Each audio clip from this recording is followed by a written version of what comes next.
Hey everyone, welcome back to the channel.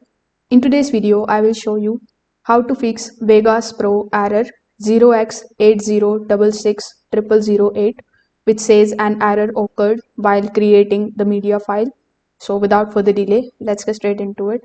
So the error often happens when Vegas can't write the output file.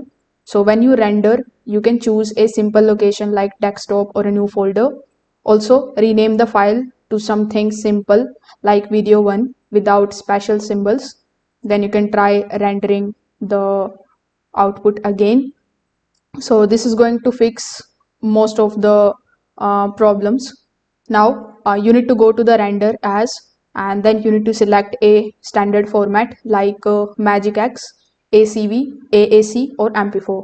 Then you need to open the template settings and turn off the GPU acceleration if it is enabled. Now some graphic drivers cause the render crashes and media file creation errors. After disabling GPU, you can render again, and if it is going to basically usually complete successfully. Now you can also try this another method in which you need to close Vegas Pro software. After that, simply press Ctrl plus Shift while opening Vegas again. Now you will see a reset window. Simply select the option of delete all cached application data and you need to confirm it. So what this is going to do is it is going to clear the broken temporary files that block the rendering.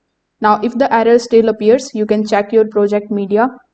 You can remove any of the corrupted clip, especially broken MP3 or screen recordings.